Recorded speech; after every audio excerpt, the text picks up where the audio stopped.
상처가 흉터가 남지 않게끔 하기 위해서 굉장히 중요한 부분이 있어요. 그냥 쓱 문질러 바르시는 게 아니라 마사지 하듯이 바르시는 겁니다. 자, 혹시나 혼동해서 사용하고 계시다면 오늘의 약질시 분명 도움이 되실 겁니다.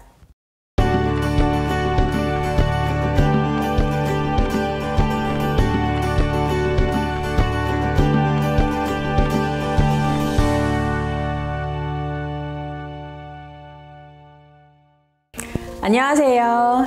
식약처 유튜브 구독자 여러분, 여러분의 단골 약사 고윤선입니다. 날씨가 따뜻해져서 아무래도 나들이 많이 하시죠? 특히 아이들이 있는 집이라면 바깥 활동이 많을 텐데요.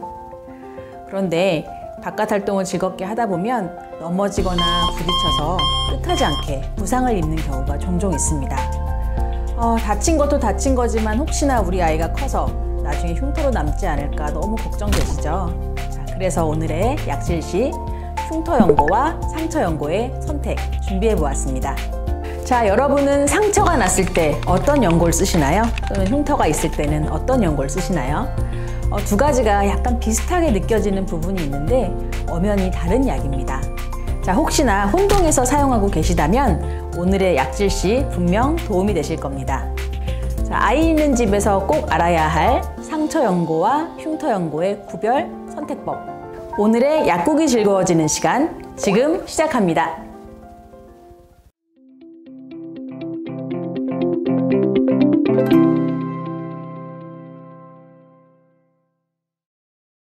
자, 먼저 상처는 절개, 외상, 화상 등으로 인해서 피부가 손상된 상태를 말합니다.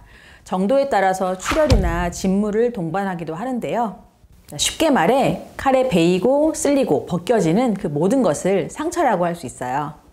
그리고 흉터는 상처가 딱지를 이루었다가 떨어지게 되고 아무는 과정, 즉 예쁘게 아직 배열되지 못한 피부의 회복 과정을 말합니다.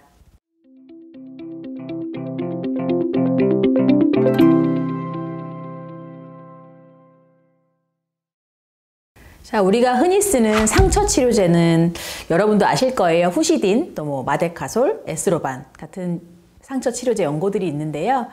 이들의 공통점은 가장 크게는 이제 항생제가 포함되어 있다는 점입니다. 항생제는 세균 증식으로 인한 염증 반응을 억제하고요. 또 혹시나 모를 2차 감염도 방지하게 도와줍니다. 자, 그럼 어떻게 사용해야 할까요? 먼저 상처가 났을 때는 상처 부위를 깨끗하게 씻어주시는 것이 중요합니다.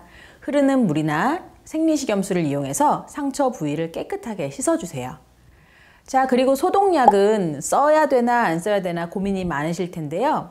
쓰셔도 되기는 합니다만 상처 부위에 직접 닿는 것은 피하시는 게 좋아요. 그러니까 상처 주변부를 닦아주시는 용도로만 사용하시는 것이 좋습니다. 상처 연고는 상처가 생기기 시작한 순간부터 바르기 시작해서 한 1, 2주 정도, 아무는 정도에 따라서 1, 2주 정도 발라주게 됩니다. 상처의 모양이나 형태, 종류에 따라서 연고가 달라질 수가 있기 때문에 단골 약국을 방문하셔서 자세한 모양이나 상처를 설명하시고 상담 받으시는 게 좋을 것 같습니다.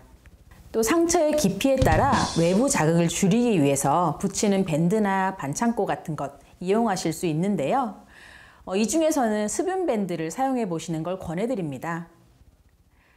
상처가 흉터가 남지 않게끔 하기 위해서 굉장히 중요한 부분이 있어요. 바로 상처 부위의 습도입니다. 습도를 유지하고 또 외부에 있는 균으로부터 상처를 보호하는 데 수분 밴드를 적절히 사용하시면 아마 큰 도움 되실 겁니다. 수분 밴드에 관해서는 다음 화에서 더 자세히 알려드리도록 할게요.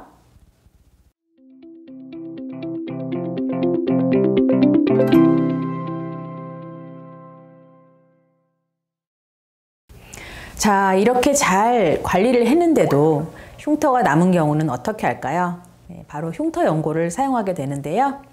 자, 흉터 연고는 상처가 붉어지거나 솟아오르는 형태, 또한 색소 침착을 완화하는 역할을 합니다. 자, 흉터 연고에는 알란토인, 헤파린, 양파 추출물 이런 성분이 들어간 제품군이 있고요. 또 한 가지는 실리콘 겔 위주로 한 성분이 있습니다. 이건 이제 항생제가 들어간 상처 연고랑은 완전히 다른 성분이죠. 자, 다음은 흉터 연고의 사용법입니다. 흉터 연고는 상처 연고를 사용한 후에 상처는 아문 상태, 그러니까 마음 놓고 씻거나 샤워할 수 있는 상태 정도가 되겠어요. 그 시점부터 시작해서 짧게는 2-3개월, 길게는 한 6개월 정도 이렇게 길게 사용을 염두에 두시고 시작하시는 게 좋습니다. 연고제를 바를 때는 다른 상처 연고 바를 때랑은 조금 틀립니다. 흉터 연고 같은 경우에 제가 한번 보여드릴게요. 흉터 부위에 소량을 덜어서 바르시는데 그냥 쓱 문질러 바르시는 게 아니라 마사지 하듯이 바르시는 겁니다. 한 2분 정도 시간을 들여서 마사지 하듯이 둥글게 돌려가면서 발라주시면 좋습니다. 그리고 만약에 처음 사용할 때 가려움이나 붉어짐 같은 어떤 상황이 될 수가 있는데 처음에 잠깐 그럴 수는 있어요. 그런데 지속적으로 사용했는데도 불구하고 일주일 정도 후에까지도 계속 붉어짐이 있다면 그때는 사용을 중단해 주시면 되겠습니다. 또 기본적으로 흉터 연고는 콜라겐의 과도한 합성으로 인해서 약간 솟아오른 형태의 흉터에 효과가 납니다. 그래서 만일에 움푹 패인 형태의 흉터가 생긴 경우에는 약부터 바르시기보다는 피부과 전문의와 상담하신 후에 사용하시는 걸 권해드립니다.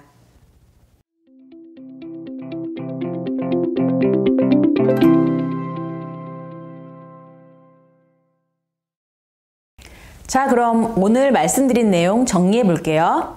상처가 났을 때는 처음 상처 연고를 1에서 2주간 사용해 주고 상처가 아문 후에 흉터 연고를 사용해 줍니다. 흉터 연고는 최소한 2-3개월 지속적으로 사용해 준다는 점 잊지 마세요. 상처가 생겼다면 먼저 상처 부위를 생리식염수나 깨끗한 물에 씻고 그러고 나서 상처 치료제를 발라주세요. 자, 흉터 치료제는 꾸준히 사용해야 효과를 볼 수 있습니다. 흉터 부위가 크다면 시술도 고려해 보세요. 자, 흉터 부위는 다른 피부와는 다르게 예민해질 수 있어요. 그래서 자외선이나 다른 외부 환경에 영향을 받습니다. 자외선을 받게 된 흉터는 피부 착색으로 이어지기 때문에 매우 주의하셔야 돼요. 흉터 연고를 바르는 중에는 외부에 햇볕에 흉터 부위가 노출되지 않도록 주의하시고 자외선 차단제를 꼭 꼼꼼히 발라주시기 바랍니다. 자, 그런데 상처나 흉터에도 골든타임이 있다는 사실 알고 계신가요? 상처 발생 후에 여러분의 현명한 대처가 평생 흉터를 안고 가느냐 마느냐 결정할 수도 있습니다. 오늘 알려드린 연고 사용법 잘 활용하셔서 흉터 없는 깨끗한 피부 유지하시기 바라겠습니다. 자, 오늘 약국이 즐거워지는 시간은 여기까지입니다. 다음 시간에 더 좋은 정보 가지고 돌아올게요. 감사합니다.